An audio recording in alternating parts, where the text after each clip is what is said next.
Hey guys, welcome back to my channel. Today we're going to be talking about 10 big signs that you may be a witch, that you may be born to be a witch, that you may have natural inborn magical abilities, how to tell if you are destined for this path, or if you chose to go down this road, if you would actually be effective in this spiritual path. I did make so many notes because this is quite a deep and extensive topic to cover, and there's just a lot to be said and a lot of different signs that somebody could be a witch. So yeah, there's just a lot to talk about, and hopefully I will cover it in as much detail as I can.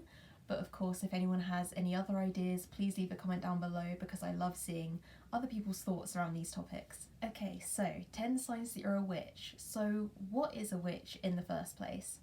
A witch is somebody who is currently or has the potential to be someone who is a practitioner of magic, not in the kind of party trick magic sort of sense, but in the sense of actually wielding a spiritual power from the force of their beliefs and intent in conjunction with lunar forces and other natural energy at their disposal that they may utilize in order to manifest change in the lives of themselves or in the lives of others. With that in mind, anyone who is witchy must have a certain degree of being in touch with the unseen world, because we're creating changes through the unseen, the forces that you can't see, the forces that you can't sense with the traditional five senses.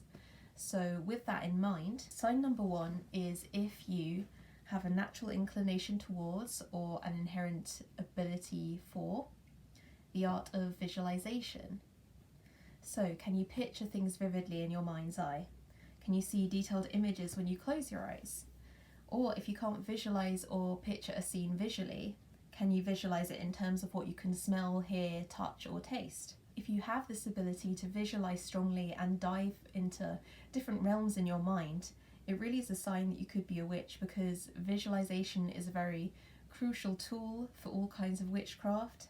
It is the ability to visualize your intention for a spell, what you want the desired outcome to be.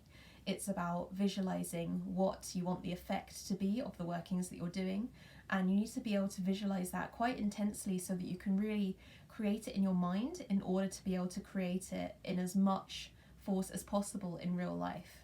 Most human beings do have the capacity to visualize in some respects, or all of these respects to varying degrees, but if you are able to visualize extremely vividly in lots of detail, and if you in particular just really enjoy doing that, you just naturally find that you gravitate towards that, then that is a good indicator that you would be very much suited to a witchy path. Sign number 2 is the natural inclination towards or a natural inborn gift for the art of setting intentions in a mindful way. So in order to determine whether you have this ability, think to yourself, during mundane activities, do you often find yourself lingering in the power of your intent as you perform that activity?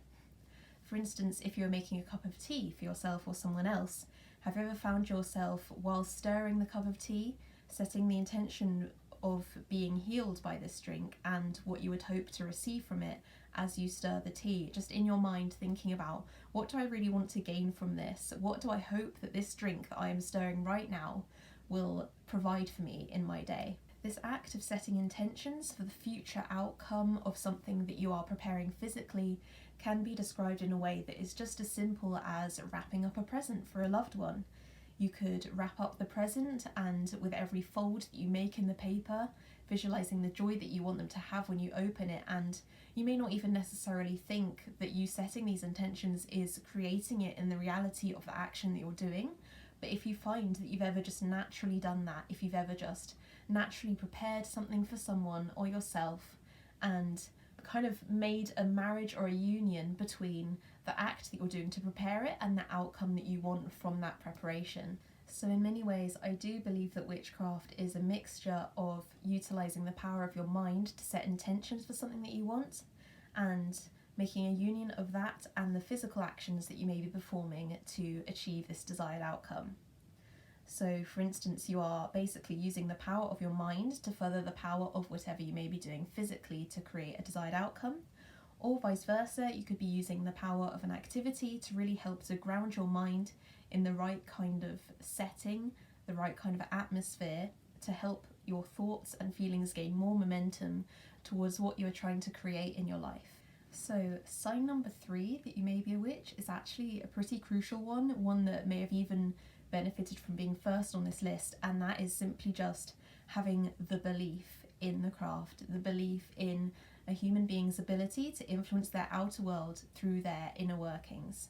So if you have had experiences that have shown you that through the setting of your intentions or strongly visualizing something, it's created changes in your life in ways that can't easily be explained, or if you've ever had experiences that seem to be a bit more than just coincidences, and in conjunction with a thought that you might have been thinking, it really seems to have affected something in the physical world and you can't easily explain it, then these kind of experiences are things that would lead you to believe that we as humans have the ability to influence our outer world by the workings of our inner world. And if you believe that, that is half of the battle in mastering witchcraft, is just the belief that you can do it, the belief that it can happen.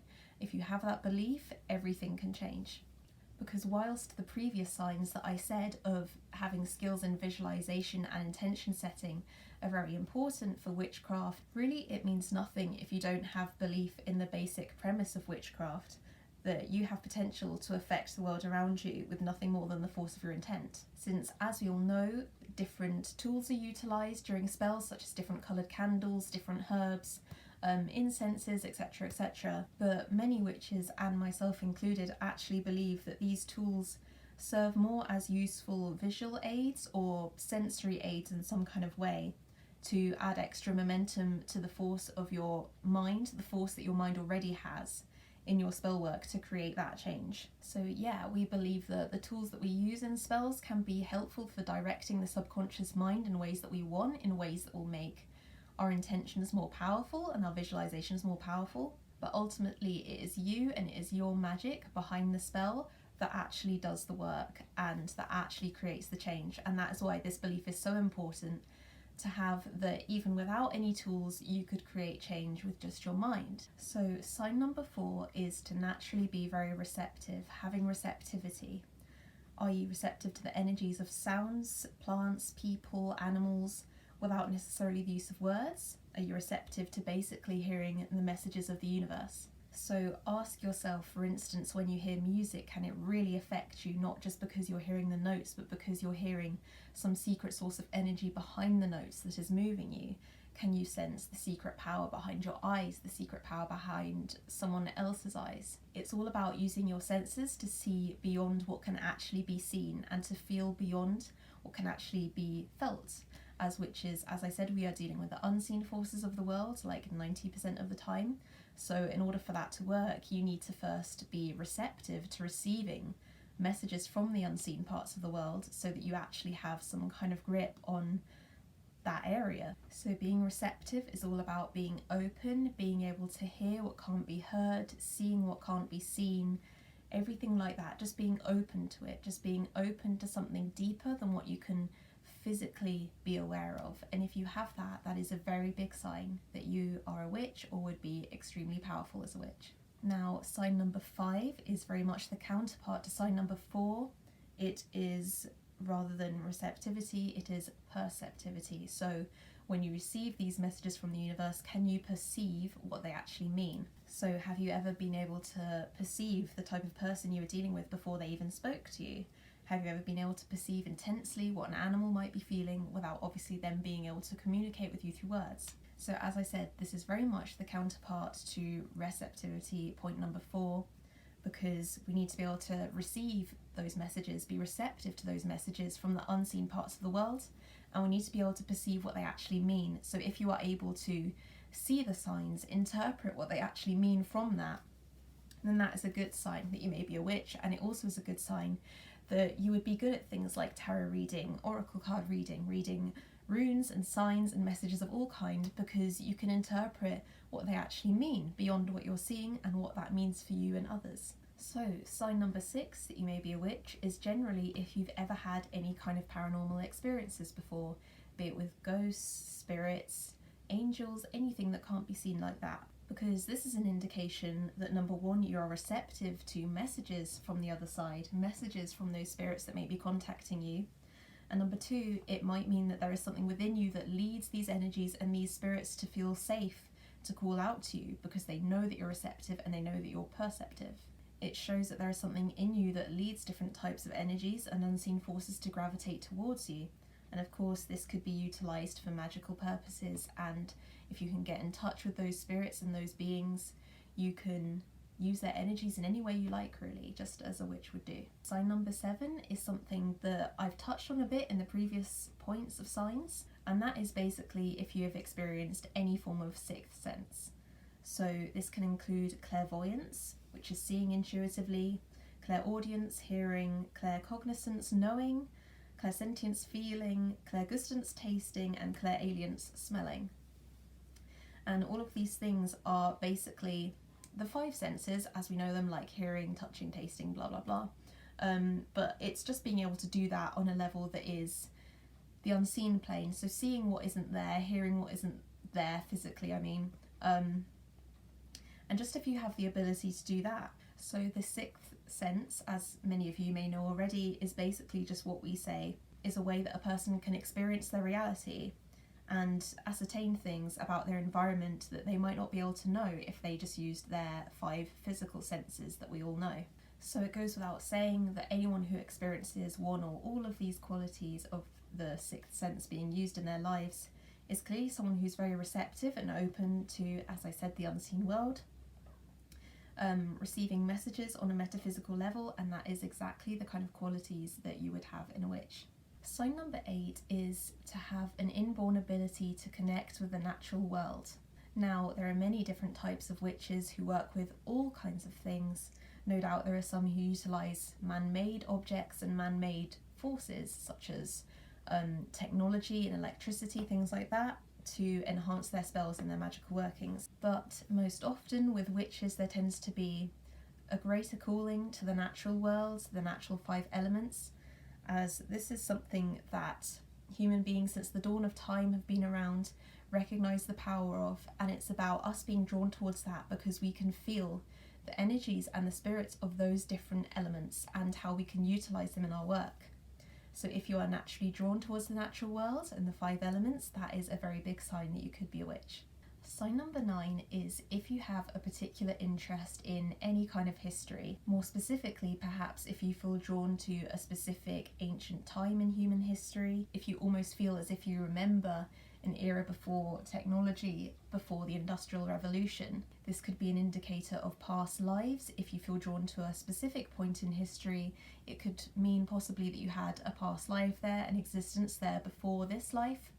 And just generally, if you feel drawn to lots of different places in the world and lots of different kinds of history in the world, then it can mean that you've had many past lives going all around the world, living as different kinds of humans, having different experiences, gathering insight and wisdom along the way. So it goes without saying that you've had many past lives before.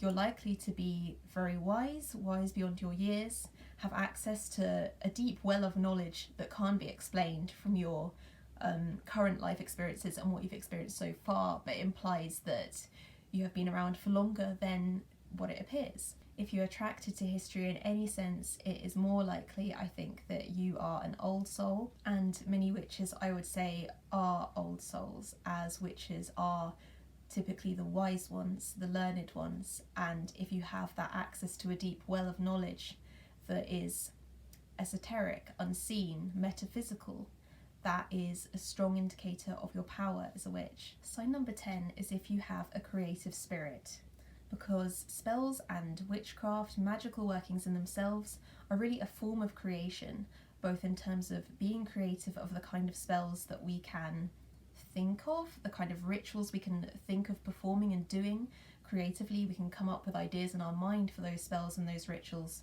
It is also just about what we are creating for ourselves through those spells and rituals. As a result of this, I generally tend to find that witches are often creative people, and it's unusual for somebody to be creative just in a sense that is witchy. Oftentimes I find that the act of being a witch is quite creative, and this creative inclination does bleed into other parts of your life as well. So if you are a witch, it's likely that you are quite creative, which led you to this path, And so a sign that you are a witch already could be if you are just creative already in areas that are more conventional, I suppose. So singing, dancing, writing poetry, making art, all of these are signs that you have that natural inborn creative spirit, the ability and inclination to create change in your reality.